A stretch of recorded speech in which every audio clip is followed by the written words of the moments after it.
up, everybody? I'm Brendan. I'm Franco. And welcome to another edition of the BFF show, a long overdue edition. And I own that because I was away for 2 weeks. So my fault. I'm sorry, everybody. I'm sorry, and Premiere. I'm sorry to you, Franco. I want to publicly apologize. I'm very sorry.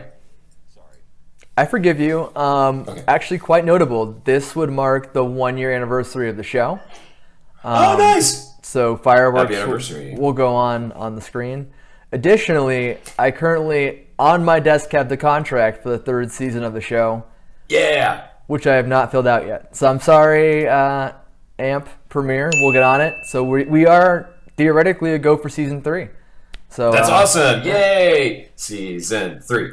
Season 3. Are we doing anything different, Franco, for season 3? No. Maybe Okay, we'll change awesome. our background. Maybe we'll put a sheet up in the back of your room. I may move. That's true. We'll I got a nice update. little apartment setup style here, so I don't know. We'll update the. It's classic. It's classic me. Classic me. Yeah. So yeah, you may who knows about you, man? We won't divulge your personal life, but exciting things, my friend. Yeah. Maybe a new studio-like area. Maybe new background. Nice. I mean, obviously, being the most successful show on Ant Premiere, we have to continually up our game. Got to do it. And again, we are up for a public access award. I have no idea. When do we find out if we win that? I was about to say, I have no idea when we'll find out how we win or if we win or what do Okay. we win, but we are up for an award. So, Well, if at the end of all of this, I know that I always win because I have you as my friend. yeah, that's something that losers say. But, I mean, I feel the same way. Um, Oh, okay, all right. You redeemed yourself because I was about to hit stop on this recording and cry. I was going to Well. just flat out cry. No, Brendan, no cry. And on that note, we'll get started. No Brendan, no cry. That's the title of the episode. We found it. Nailed. That's the title of the episode. No Brendan, no cry. We will not do, as you so rightly pointed out prior to the show when you and I talk, we're not going to do a full rundown of WrestleMania card because we'll save that for next week when it's actual the week of WrestleMania. You and I will probably watch it live together as we always do, so that's exciting. Yep. We'll have some beers. We'll have some laughs. Inevitably, my phone will crash or I won't be able to hear you. It'll be fun. We do this whole thing online, and it's great. But there are some big news items that have come out of the past couple of weeks since we've been gone regarding WrestleMania. And I want to start with Shane McMahon. And Franco, guide us through the update that just actually came out last night about what the health status is of Shane McMahon. Sure. So basically, Shane's going to miss WrestleMania.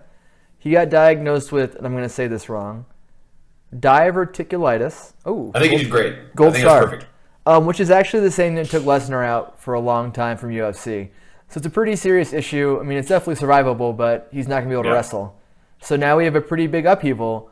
What happens to this planned tag team match with Daniel Bryan versus Owens and Zayn? Especially considering that Bryan definitely probably can't carry a match by himself right now.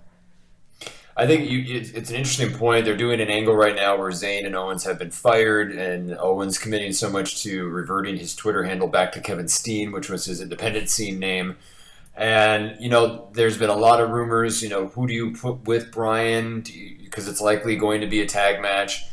Some of the websites ran through those rumors of maybe it's a handicap match. I think you're right. Bryan can't handle that level of a match right now. One interesting person that was thrown out there, but I don't think that they'll do it, but it would be interesting, is to put him with EC3, who was Bryan's NXT mentor when the show had that form back in the day. So that's kind of an interesting, now that EC3 is there, that'd be kind of cool to actually see him come out to help Bryan. But I think you may get somebody a little bit more established. Maybe you get Dolph Ziggler. Maybe that's the angle they go with, or maybe they promote a wrestler from NXT and do a hotshot angle of Bryan's always admired this guy. I was going to draft him. And maybe I don't know who it could be from NXT, because maybe it's Aleister Black. Get a little rub for that guy because he's pretty good right now. Velveteen Dream, I don't know. I think that act doesn't mesh well with Bryan, and I don't know if he's quite ready yet. But maybe that's an opportunity for an NXT star to come up. But I would love to see EC3. I like EC3. I enjoyed watching EC3 in TNA. I enjoy it. I think he's funny in general too. So I would love for that. Yeah, I think that'd be great. I think the problem with Velveteen Dream would be he's kind of like oh man, I forget this guy's name. The party guy with the party rabbit. You know what I'm talking about. Oh, I know what you're talking about, and all aboard the party bus. That was the only thing I remember about him. That vignette where he was on a party bus. Yeah, so that's how much of an imprint he left on us. The point is, it was a gimmick that worked really, really well in NXT. Super popular. They hot shot onto the roster, but it didn't translate well to a stadium crowd. So I'm kind of worried that Velveteen Dream is that same thing. On the same note, I'm kind of worried about Aleister Black being the same way as well. If only because we have a ton of brooding big guys on the roster already. So hopefully it's EC3. If I was going to be like a fantasy booker and make up whatever match I wanted to make up, and this is crazy and it won't happen, so don't get your hopes up. This is not breaking news. This is just fantasy booking.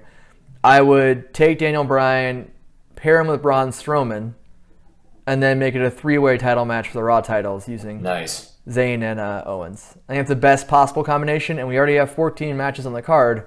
Why not combine them down and give them more time? I think that'd be great. And Adam Rose was the guy's name. I just remembered while we were talking. Yeah, Adam Rose. Who had the party bus gimmick. I think that'd be phenomenal. And I think it kind of, while it's obviously regrettable and we hope that Shane McMahon is okay physically and his health, it does and lend a little bit more mystique to the card, because you and I have gone through, I use the word suffered lightly, but it's been suffering some years when you know 4 weeks out exactly what the card's going to look like, and it just kind of takes away from the excitement to me for WrestleMania. I like when they have a few question marks, but question marks that logically make sense. I know this wasn't on our subject to talk about, but this whole John Cena Undertaker build-up is essentially John Cena standing in a ring yelling for the Undertaker to come out, which makes no sense. I do not care about this match at all. The only way I will care about it, Franco, is if it is American Badass Undertaker and not Undead Undertaker. That could happen because Kid Rock is being inducted in the Hall of Fame, and he did sing, I think, the theme song for The Undertaker at WrestleMania. He did. So that might be where we're going, which would, continuity-wise, make sense because he retired as the Dead Man, and maybe he's got one more run as a celebration of the Taker's entire career. You know, they don't talk about that period that much. They kind of forgot about it, but he was very dynamic during that early 2000s run with that character. So maybe he goes back to the American Badass. I mean, once someone actually watches this show outside of AMP, and if it's WWE, I hope they hire you, because that makes so much sense logically, which means 100% it's not going to happen. We'll see Undertaker come back. It'll be a bad match. I mean, he's a great worker, great storyteller, but his body isn't holding up as much. And while Cena can carry a super talented worker, we've seen that with Kevin Owens when he first jumped in, AJ Styles, I think he'll struggle with that match with Undertaker. So I'm not overly excited about it. And you know they're going to get a whole lot of posturing and pomp and circumstance. So it'll be a 20-minute entrance, at least 5 minutes of staring at each other, 5 minutes of one move each and a lot of posturing, and then we'll get to the final sequence to take us home. I don't care. I don't care either. But one thing we both care about is the Usos. And the Usos are on the precipice of, once again, not getting on the main card of WrestleMania. They are using that as an angle, which will make it even more heartbreaking if it doesn't work out for them. They've been regulated to the kickoff show forever, it seems like. Franco, what are your thoughts on this development? And do you think they make it finally this year? Do you think they make it to the main card of WrestleMania? I mean, I hope so. And I think it needs to be Usos, Bludgeon Brothers, New Day. I mean, New Day is one of the best tag teams in the entire company, and they have a historic run. They were held off WrestleMania last year. I mean, held off. They were the hosts, but I'm really afraid, just for the humor in it, they're going to not have the Usos on the card, and I think that'd be a huge shame. They've had the biggest turnaround because they were stale before the one-day-ish movement, and they've been really fantastic. They've had a lot of great matches. They've made everybody look good. And just on the worker standpoint, you want to see them have the chance to be on the main card, but I think we're going to get that tongue-in-cheek, kayfabe play on the marks and put them on the kickoff show. What do you think? I think that's what's going to happen. I mean, the priority, you start to, even though you may have those question marks, you start to see where these things slot in.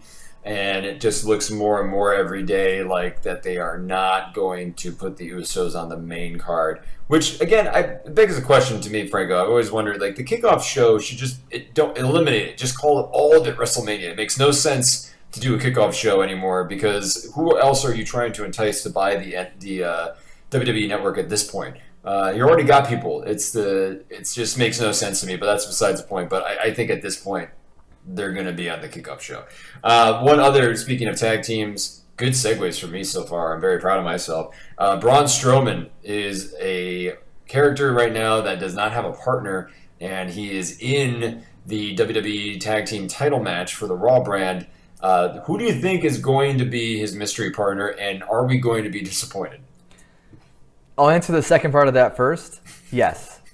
We will be disappointed 100%. Because either they're not going to give him a partner, and he's going to basically squash one of the better Raw tag teams, and not two fantastic workers.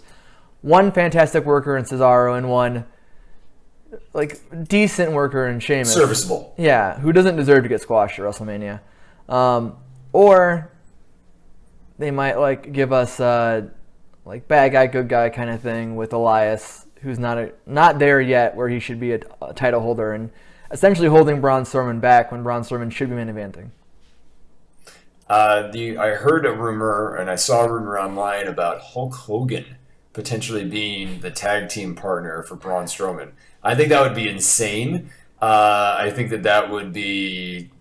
I don't even know where to start with that, because obviously you get the big pop of Hulk Hogan coming out, but then what do you do with him? You got to have Strowman lose it immediately, or get Hulk beat up so badly in the ring and someone attacks Strowman and keep him out of the ring that the titles revert back. It just makes no sense, but I think I agree with you that we're going to be disappointed either way. So, on that topic, I think Hulk Hogan's a horrible idea, and here's why. Yeah. Hogan was removed from TV for saying some pretty damning and racist things. Yep. How much of a slap in the face would it be to Mark Henry, who is being inducted into the Hall of Fame, who was one of the very first, not very first, but one big part of that prominent movement of colored athletes in WWE, Nation of Domination, everything else. To have that get eclipsed by Hogan coming back, especially given the way Mark Henry is postulated and expressed how upset he was with that whole thing, would be horrible. And I agree. And that makes me feel like they might do it. But I really hope that's not the case. I hope it doesn't happen, but I definitely could see it happening. But how great would it be if Mark Henry came back for one night only? Because he and Strowman have a similar kind of gimmick going. I mean, obviously Strowman's done it better than Henry had a chance to do it, but yeah, I think we might see Hogan. I wouldn't be shocked again if it's Strowman by himself, or I've actually seen it floated that Dean Ambrose might come back, and I could really care less about Dean Ambrose. I'm sorry. No, yeah, me too. He was pulled, for what it's worth, from the Axis signings and replaced by Sting and Ric Flair. So no reason was given. I don't know if that's an indicator that he's showing up at WrestleMania, but usually, that's sort of a nod of the head to maybe some shenanigans they're playing. But I think at this point, Ambrose isn't scheduled until much later into the year. Let's move on to NFL. A lot of big news. Signings, lack of signings if you're a certain team from New York. Franco, talk to me about the Jets' missed opportunity with Ndamukong Suh. I don't know if it's a missed opportunity. I personally appreciate Suh for who he is and for his unabashed ability to be who he is no matter what. It has made him a bit of a hated quantity in the NFL. He got released by Dolphins, which on the surface makes sense because it wasn't a very big splash signing. Yeah. But in statistics and his playthrough, Pro Football Focus has him rated as one of the top DTs in his time there. So he's a great player, but I think he is a disruptive player on certain rosters. And I think the Jets were a bad place for him. So for once, the Jets did something right and kind of backed themselves out of that. Suh goes to the Rams, which I think is fine. It's a young enough coaching staff, and they have the right momentum that it'll be okay. I think Suh will thrive in an environment where he's not rebuilding and he's in a winning environment. What do you think? I think it just makes it really terrifying with Donald there too, and I think that makes a very fearsome front defensive end there. And it's very interesting. The Rams sort of really going all in and doing their best with Talib as well, trying to build up that defense, and it makes it interesting. It's kind of surprising, but I'm excited because I'm local and I might be able to see some live games. It might be exciting to watch. So I think it does sort of up the ante in your NFC West, Franco, with your 49ers. So I think that makes it exciting. So I'm cool with that. Totally cool with it. But who may not be cool with our talk right now, Franco, is Odell Beckham Jr. Great segue. Odell Beckham Jr. is back in the news primarily because Giants owner John Mara said that nobody is untouchable within the organization, which, of course, because this is the day and age we live in with the media and the NFL 24/7, led to hundreds of think pieces about where would the Giants trade Odell Beckham Jr. Should they trade him? Why shouldn't they trade him? Franco, what is your thought about this scenario that's going on and playing out right now? Personally, and this could be because I'm having a bad day, I am so sick of Odell Beckham Jr. From the net kicking to the net engagement to the injury-plagued seasons to the bad attitude to the random cell phone video of a white substance on a mirror next to him. I really just don't care about him, and I'm tired of stories about him. I think any team would be stupid to trade for him because he's already stated that he wants to be re-signed as the highest-paid player in the NFL. Not the highest paid wide receiver, highest paid player. And given Kirk Cousins just signed an absolutely ludicrous 3-year, fully guaranteed deal, that's what Beckham's going to push for. And for a player who, 1, may be in legal trouble, 2, is constantly injured, it makes 0 sense. So unless you think you're one player away from winning and you only need Beckham for 1 year, then it makes sense. But otherwise, it doesn't. And that's kind of where we're at with the Beckham thing. Yeah, I don't think it makes sense. I think for better or worse, the Giants are stuck with him. I think the Giants kind of have to, even though I know that's weird and they don't necessarily in reality have to, but I think they have to because you have a player that when healthy dramatically increases your chances of winning with the stats compared with Manning. Without, he's got a quarterback rating in the 40s to 50s. With him, he's back up to the 80s, 90s. So it's significant, the difference when Odell Beckham is on the field for the New York Giants. But you're right. I mean, he's kind of a pain. He's got a lot of injury problems. You don't know if it's going to be worth it to invest any guaranteed money if he's going to be on the sideline. And then so far, no Giants coach has been able to really get through to him and emphasize the team aspect of this game. So I don't know. I mean, it's tough because you trade him, and then if you don't get a good haul and Odell becomes an even better superstar with another team, then you're going to be forever haunted by that, and your fan base will not let you live that down. So it's really damned if you do, damned if you don't at this point. So I think for the Giants, they kind of have to deal with it. I mean, if I'm the Giants, I'll be honest. I accept that we're in a rebuild. I don't think drafting high in the draft is going to solve the problems that roster has. So I'm cutting ties and getting what I can for Odell, knowing that he's not going to resign. And if he does resign, it's going to be a Darrelle Revis all over again, where he extends it out through training camp as a huge distraction, and they'll have a chance to reboot. Unfortunately, we know the Giants because we both live in New York, so they're not going to let go of us. This is the team that benched Eli Manning for 1 game, ending the NFL's longest active streak. So they're not going to handle it right. Odell will be a Giant. But here's my bold prediction for this. Ooh, I think bold prediction time. Come trade deadline next year, Odell will not be a Giant any longer. Oh, wow. Okay. Where do you think he goes? I think it'll depend on who gets hurt, but I think we see a number 1 wide receiver go down, and I think we see someone trade for him in panic to grab him. Nice. Assuming he's not injured. I mean, if we're going with probabilities, there's a good chance Beckham is injured by the trade deadline. But if he's not injured, I think we see him in a different uniform. I did that in Madden when I was playing as the Raiders. I traded for Odell for a first rounder, and then I got tired. I didn't want to pay him, so I traded him away to the Bears for a first rounder again. So in the world of Madden, it worked out. Maybe the Bears, maybe the Raiders. The Raiders would do it, by the way. Moving into Vegas, the Raiders would totally do that. And that's my fear as a fan, that they're going to revert back to old school Raiders of let's just throw money at our problems. And they will go crazy and do a Coach Ditka for Ricky Williams style Saints trade where they send everything over. So that's my fear. But while all this is going on, Franco, we've got March Madness. Now, full disclosure, I will not speak. I won't speak on behalf of us, but I'll speak for myself. I watched maybe half a game. I filled out a bracket. I didn't know what I was doing.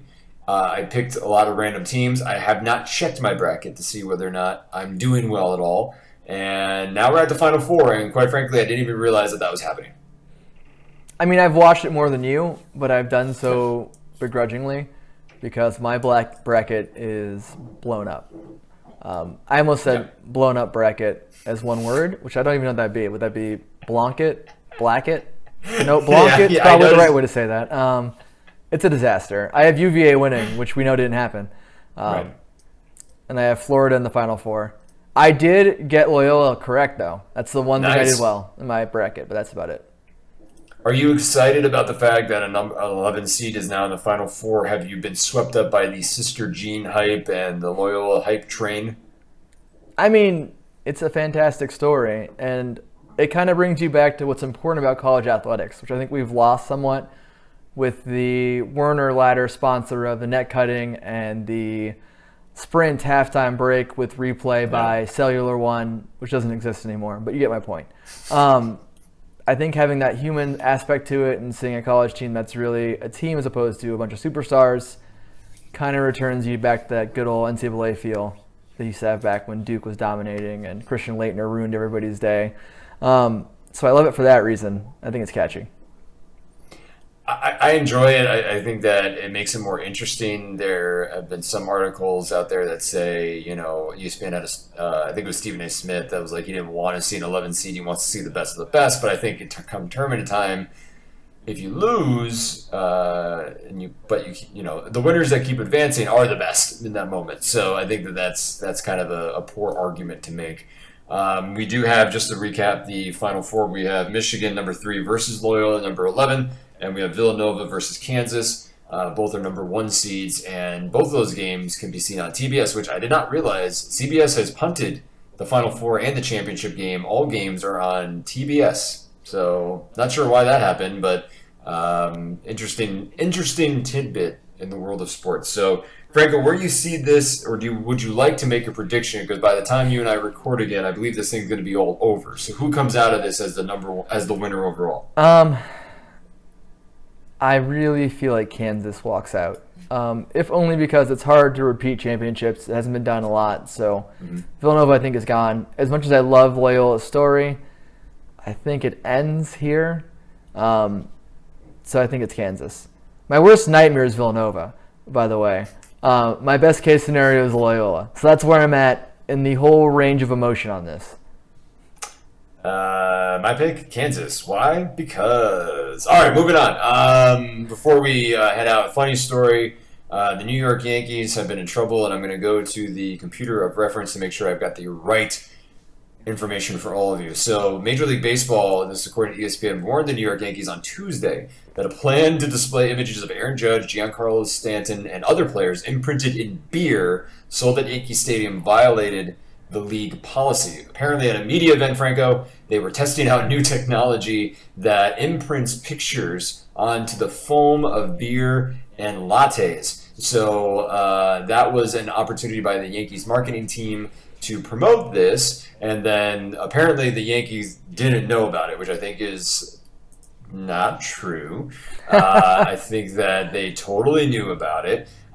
Major League Baseball does not permit active players to be involved in the advertising or promotion of beer or other alcohol. And the Yankees said, quote, "Our hospitality team took Monday's event as an opportunity to test the image machine with various Yankees-related logos and photos. However, the Yankees have no current plans of incorporating this decorative element on concession items this season." Again, I say this was probably done because this is the New York Yankees on purpose. And they knew that they probably weren't supposed to do it, but they wanted to test it out anyway in case anybody said anything. Somebody said something, and now they're just throwing their marketing team under the bus. Oh, man, so many different ways to take this. One, what a cool idea. Yeah. Two, this is the reason why baseball is no longer America's pastime. Really? This is the fight we're having right now? This is what we're going to fall on our sword for? And three, it's the Yankees. So they're probably going to print beer on one. There will be a player's face in beer by the end of the year. I guarantee it. if it's not happening now, all of the other teams are calling, trying to figure out how to do this so that they can push this during the Winter League meetings next year. Of course. Yeah. Franco, what did you learn today? Man, I mean, I learned that you are happy losing as long as you're around your friends, which is so millennial that it hurts my stomach a little bit. But our friendship means enough that I can accept that. What'd you learn today? I learned that you think I'm a millennial, so that means I'm a young guy. Wink. Anyway, that's all the time we have for today's show. My name is Brendan. My name's Franco. Have a good week. Peace.